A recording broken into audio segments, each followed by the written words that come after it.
Okay, shall I start? Thank you. So, my name is Igor Prusa. I'm from the Metropolitan University of Prague and Ambis University of Prague. And I studied scandals at the University of Tokyo for 10 years.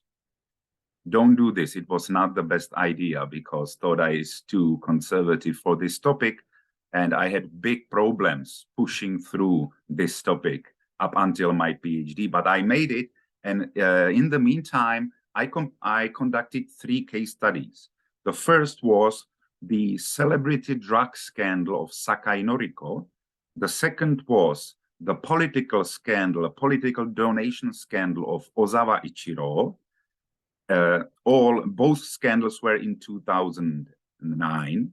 And the corporate scandal of Olympus Corporation and the role of Michael Woodford in it. And later on, I added 2 more case studies. A case study on the Olympic logo scandal of Sano Kenjiro from 2015. And just yesterday, I finished a new case study on the Johnny's scandal. So now you can, in 1 week time, it will be uploaded to Contemporary Japan Journal. So you can read the latest work. And my talk today will be a sort of theoretical output from those 5 case studies.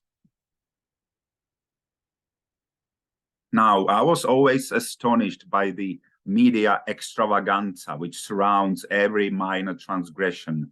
The transgressing elites step forward, they repeat a fixed set of phrases and words, they shed a tear or 2, lacrimation is important, and they bow in a shower of camera flashes.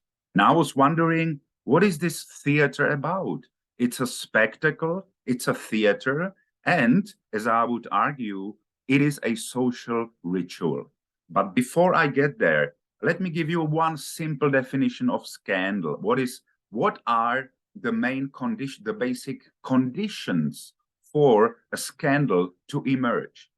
First of all, the transgression or violation of norms must be disclosed by a whistleblower, insider, informer. Second, the transgression must be attributed to at least one elite individual from political, corporate, cultural spheres. Third, the transgression must be framed by the media. So we have something which is called negative framing.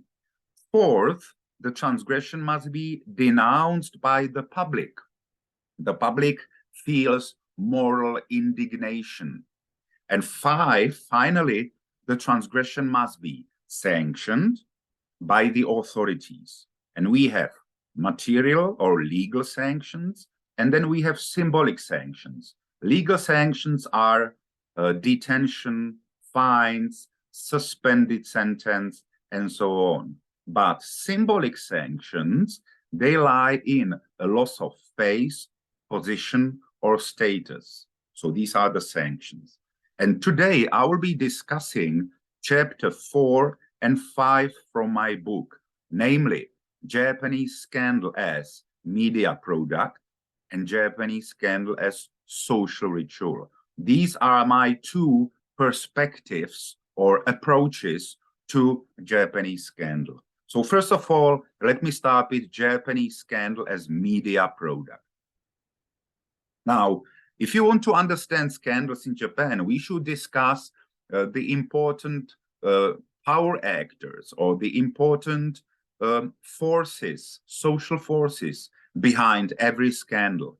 And these forces are usually political, bureaucratic, and business circles, the so-called seikanzai, prosecutors here, advertisers and talent agencies here, anti-social forces, which is up here, and finally, the mass media. Now, we are interested in the mass media, so I divide the media into inside media and outside media.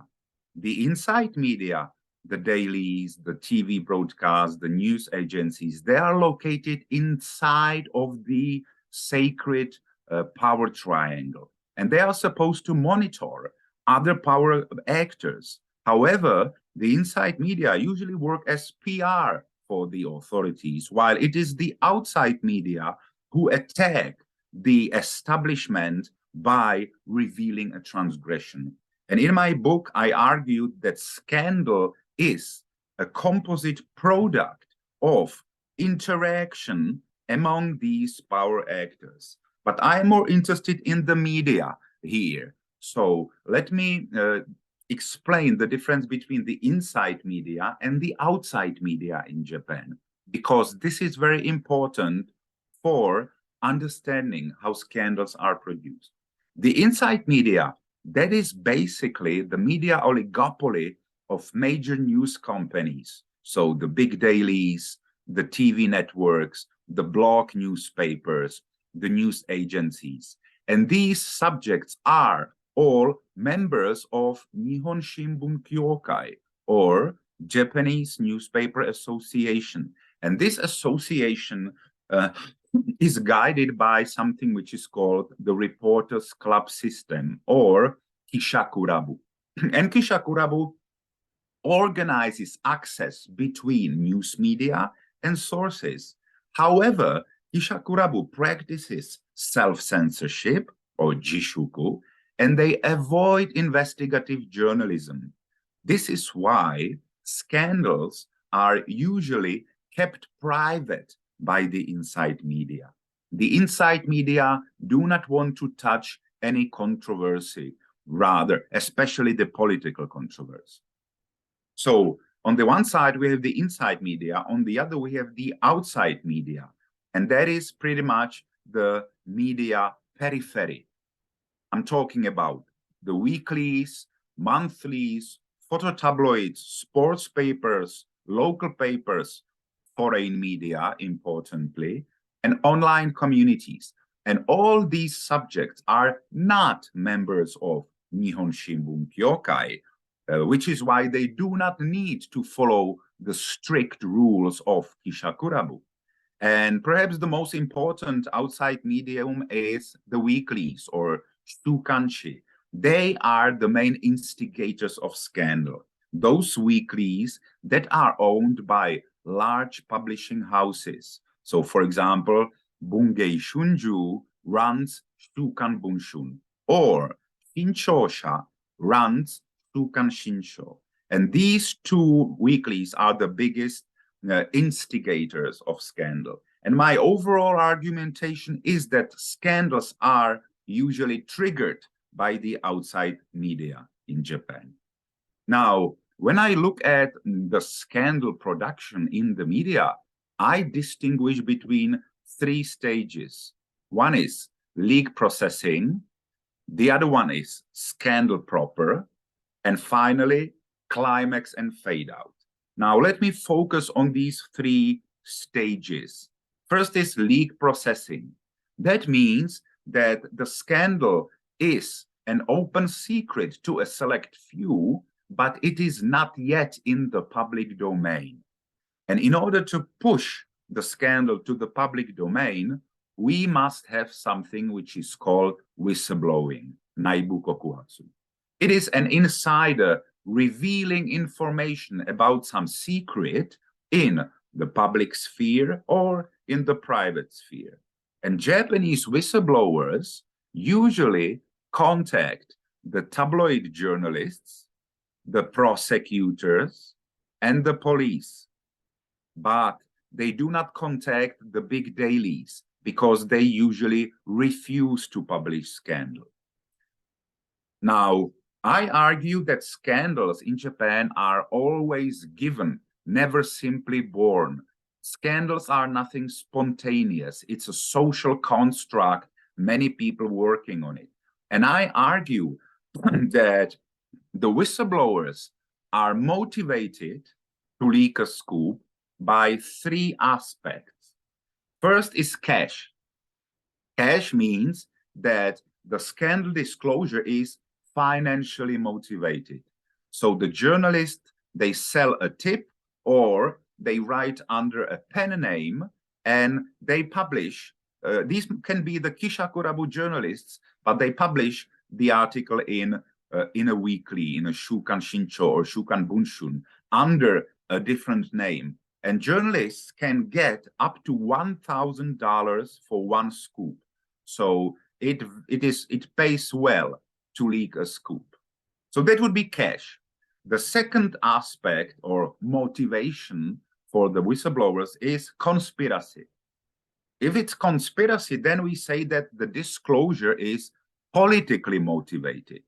It is a secretive plot by political enemies, opposition versus government. The opposition gets some leak, some scandal, and they use the scandal during the committee budget sessions or Yosan Iinkai. So that's conspiracy. Politicians attacking each other because of scandal.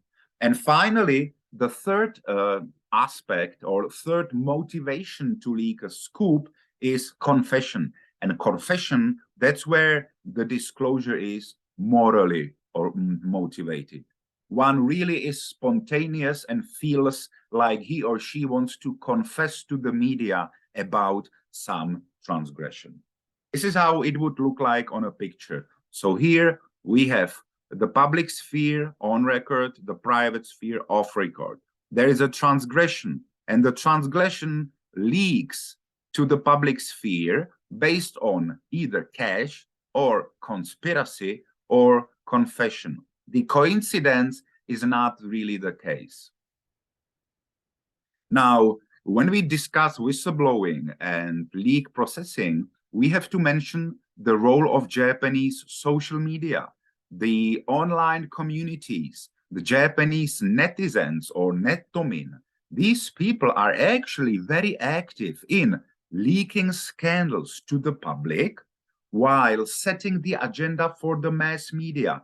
So sometimes the mass media pick a scandal from the online communities. And these communities are especially effective when uncovering plagiarism and data fabrication.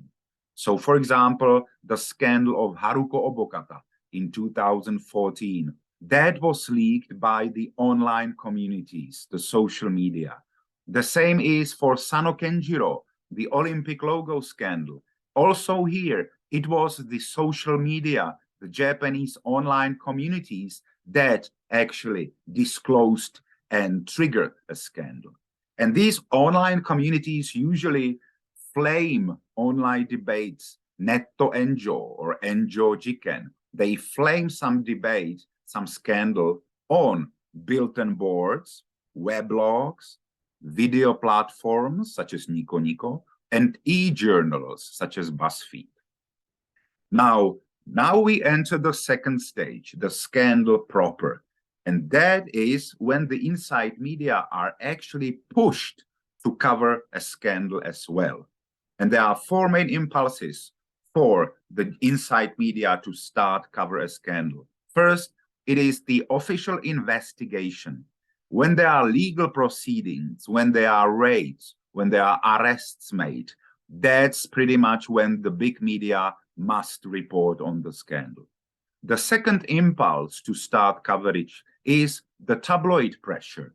That means where the weeklies expose some transgression and magnify it so that the scandal is everywhere. And then the inside media will pick up the scandal from there. The third impulse for covering a scandal in Japan is the foreign pressure, gaiatsu. And that means that some scandal is becoming a subject of international investigation, and it is exposed by the foreign media. So when the foreign media expose Japanese scandal, then the inside media must start covering the scandal as well. This was, by the way, the case of the Johnny's scandal. Johnny's, because there the inside media were silent for more than half a century, and it was the outside media, namely the BBC. And when the BBC stepped in, it created a pressure, the pressure on the inside media. So now all the media finally proceed to cover the scoop. They take a leaked info, they transform it into full-blown scandal, and now the inside media, they drop their see no evil approach and they turn to public avengers, really criticizing, attacking, torturing, shaming the celebrities. And the final stage is climax and fade out. And this is in a scandal when we assess damages and impose sanctions. And here, scandal is processed on two levels. On the legal level, the transgression is based on failing one's legal responsibility, or hoteki sekinin. And this results in material sanctions, such as detention and fines, and it is executed directly by the Japanese state through the courts. That's the legal level. And then we have a symbolic level where transgressions are related to moral responsibilities, or dogiteki sekinin. And this leads to symbolic sanctions, such as loss of position, loss of status, loss of face, and it is executed by the community through the shaming process. And I will discuss shaming later. And the big, every climax of scandal lies in the press conference, Kishakaiken, and very often it is an apologetic press conference, so Shazaikaiken. And that's when the media cover the scandal in surgical detail. They are noticing each and every detail. They are looking at how many tears the transgressor shed, how many bows the transgressor bows, and so on. And this is this press conference is a huge pseudo event, not a media event, but pseudo event with a high degree of spectacularity. It is very spectacular. And these press conferences have very high TV ratings. Over 40% of viewing audiences in Japan are glued to the screen watching the scandals. And that's something interesting. This is one more look at the whole process from a different perspective. So there is a transgression leak. The first ones who catch up are the outside media, the weeklies, local papers, sports papers, foreign media, online media, they catch up. In the meantime, however, the power circles try to cover up the scandals. They don't want the scandal to grow big. On the contrary, the civic groups, the lawyers, independent lawyers, and NGOs, they often protest against the transgression, while the prosecutors, the police, and the committees try to criminalize the transgression. And only then, only if the weeklies create a pressure on the dailies, only then do the dailies, the inside media, start covering the scandal as well. And this leads into a climax and fade out. Okay, this is the first part of my speech. Now let's enter the second part of my speech, where I will be a little bit more anthropological, because I'll be talking about Japanese scandal as a social ritual. Now, before I start, I have to remind you that Japan is a ritual-sensitive culture. Social rituals form the foundation of the distinctiveness of Japan, of Japanese society as such. So in Japan, rituals always maintained social order while preserving the status quo in Japan. Some authors, such as Yoshio Sugimoto, would argue that Japanese have this fetish for adherence to algorithms. The Japanese the Japanese need to feel safe about the process they will undergo. That's why the Japanese like to have scripts, patterns, sequences, manuals, and so on. And this all is ritualized. And even the character of Japanese group life is ritualized. When you enter the group in Japan, you do a small ritual. When you are in the group, you have to behave. When you exiting the group, again, you have to do a small ritual. And here I argue that the flow of scandal ritual can be like this. First, there is a confession. The transgressor confesses in the media. Second, there is exclusion. The transgressor is excluded to the outside of their professional platform. And third, finally, there is reintegration. The transgressor comes back to the professional platform and is reintegrated. Now, let's take a look at these three stages. First is confession. Now, confession is very important in Japan because the willingness to confess and a full admission of guilt is critical for the Japanese justice system. And Japanese justice system has something which is called restorative justice or shufukuteki seigi.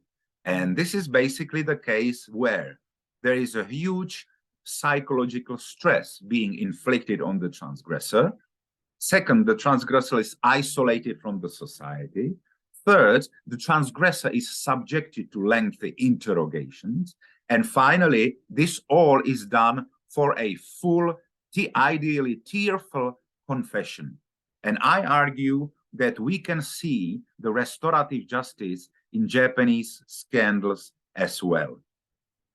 Now, what are the main confessional strategies of Japanese transgressors?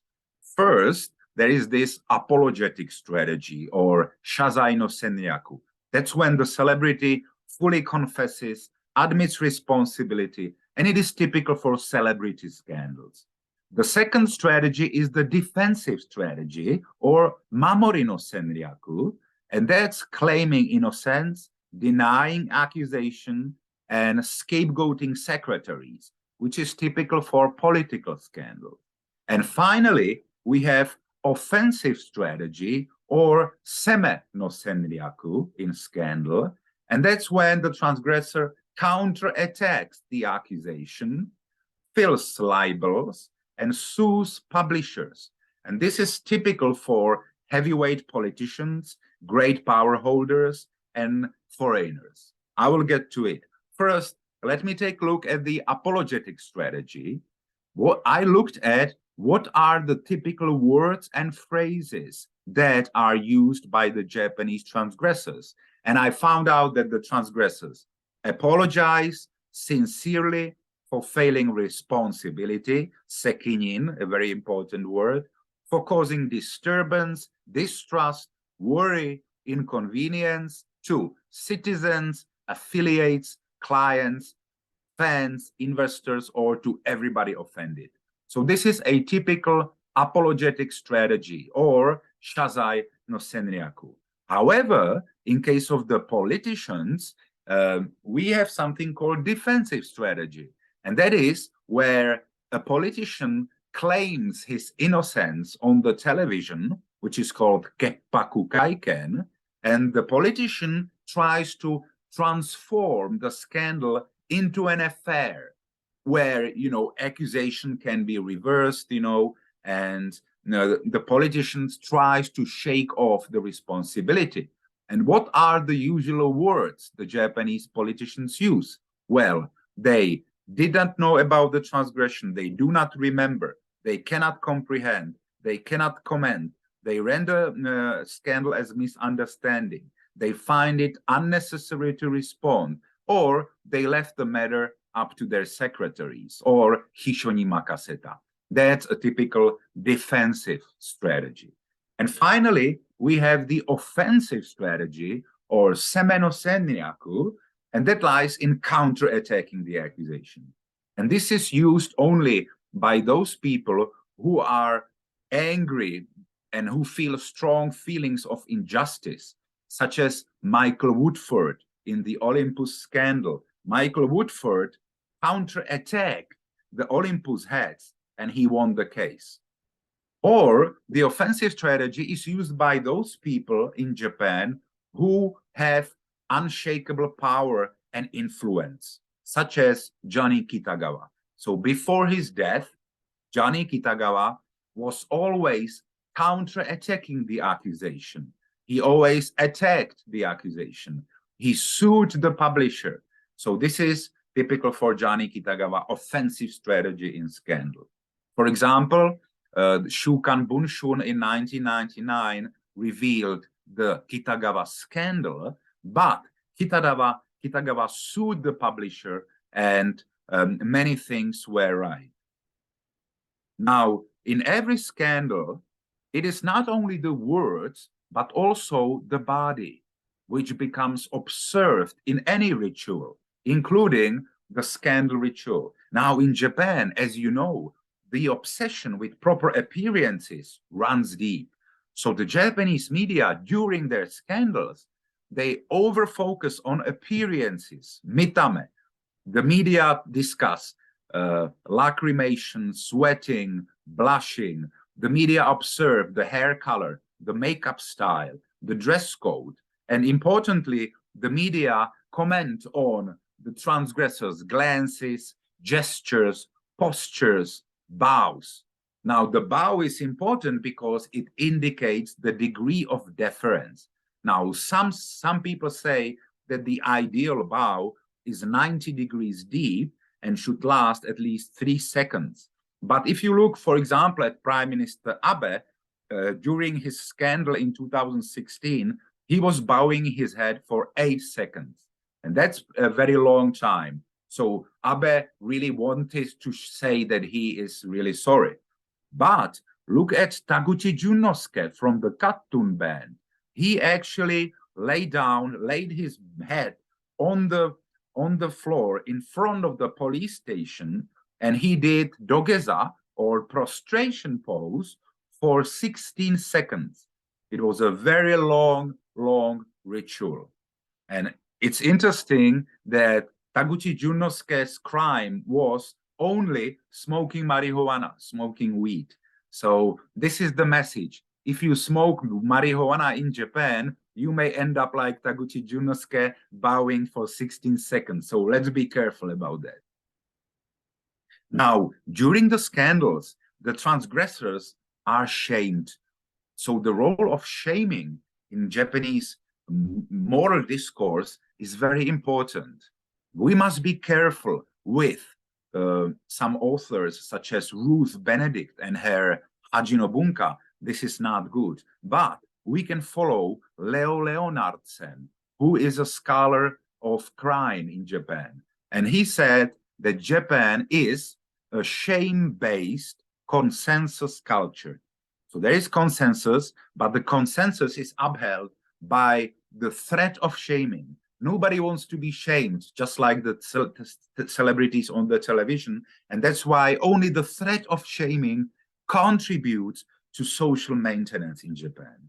And here, very important are the tears, the function of tears, because during a scandal, a breakdown of one's physical control over one's body is a scandal decorum.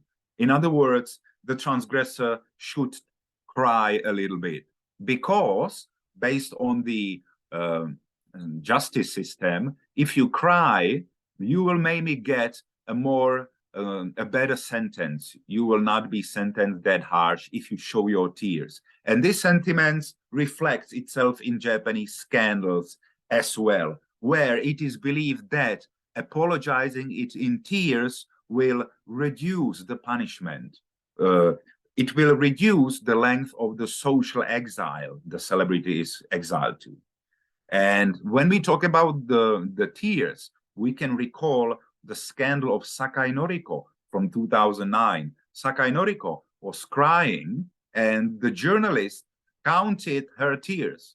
And the journalist counted 22 tears rolling down Sakai's cheeks. So really, the tears are super important for the journalists. And by the way, Sakai Noriko did shed 22 tears, but she was attacked for not being authentic. Why? Because Sakai allegedly used a waterproof makeup to make the tears more visible when they are rolling down her cheeks. So this is, here you can see that the obsession with tears in scandal is real. Now, the Japanese weeklies, they conduct performance diagrams such as this. So the weeklies are looking at the quality of scandal. There are factors such as the gravity of scandal, the truthfulness of one's confession, shinjitsu-sa, the impact of one on the press conference, kaikyo no impacto, but also, importantly, the depth of one's bows, ojigi no fukasa. So even the bows and the tears are very important. So this was confession. Now we move to the second stage of the scandal, which is called exclusion. Now, if you are familiar with the Shinto religion, Shintoism, there is this tradition where somebody becomes impure or kegare, and there is the necessity of the sacred realm or hare to purify itself or misogi from the pollution. And the purification is realized through village ostracism in traditional Japan, murahachibu. But a similar sentiment can be seen in scandals as well, because during the scandal, the transgressor is separated from the sacred realm, from the good society, from the hare or naibu or even uchi, and he or she is moved to the profane realm of reality, kegare or gaibu or soto, and the media discuss about the transgressors in terms of difference. So the media commentators say, ware ware, watashi tachi, we are different from that person. That person is excommunicated, excluded to the outside of the professional platform. The celebrities usually are excluded from the talent agencies or jimusho, and they enter a period of social exile. In the meantime, they transform themselves. They undergo hospitalization, they divorce from their partners, they withdraw from social life, and so on. The politicians are doing a similar thing. So the ritual of exclusion is typical for politics as well, where the politicians are strategically excluded from the party to prevent failure in upcoming elections. So some politicians resign to protect the party. Some politicians exclude themselves voluntarily, such as Ozawa Ichiro, who excluded himself. And these politicians, no matter the scandal, they keep on pulling strings behind the scenes. So that's actually the case. Now, we can talk about scapegoating when we talk about Japanese scandals. In usual traditional world, the community uses scapegoats as bad apples in order to protect themselves. In Japanese political scandals, the scapegoats are usually the secretaries, hisho. And in the hisho, they serve as protective shields that secure the political standing of their bosses. And the most extreme form of self-exclusion is the scapegoat suicide, or if you want, responsibility suicide. It is the case that in Japan, secretaries, bureaucrats, officials, they kill themselves. They end their life as if they would be taking responsibility, or they feel their own sacrifice as a duty to divert responsibility from their bosses, because suicide usually stops prosecution. So if you kill yourself, you kill the scandal, but you are dead. So only between 1945 and 1989, more than 20 political secretaries committed suicide because of a scandal. And as you can see, there are many other cases of scapegoat suicide in Japanese scandals. And the final step in the scandal ritual is reintegration. Now, the ritual of exclusion seems to be damning for one's career. I mean, the celebrities are tortured online live, and it looks like the career of the celebrity is over. However, we talk about restorative justice, not retributive justice. So in a restorative justice, or there is a return to society by behavioral correction instead of mere punishment. So we must differ between the retributive justice and restorative justice. And I argue that in Japanese scandals, it is the restorative justice that is mostly the case. So the focus in scandal is on reintegration rather than on retribution. So the elites are reintegrated. They can avoid direct punishments via suspended sentence. Some elites are parachuted to less visible ranks, yokosuberi, and other celebrities, politicians, they apologize and they return to their post as a completion of the purification ritual. Now, if you look at Japanese post-war politics, you actually realize that the majority of Japanese politicians had a big scandal. Almost every Japanese post-war politician had a scandal, but they were soon reintegrated to politics, and they became even stronger after their scandal. So many of them actually became prime ministers, although they had huge scandal spending. So you can see that the reintegration is typical for the political discourse, but the same goes for the celebrities. The celebrities also become reintegrated to their professional platform. So male celebrities, they are treated rather easily. There are celebrities such as Shimizu Kentaro or Tashiro Masashi, and they had many, many scandals, and they made many, many apologies, and they had many, many comebacks. So Shimizu Kentaro was actually abusing the ritual to be pure and polluted again.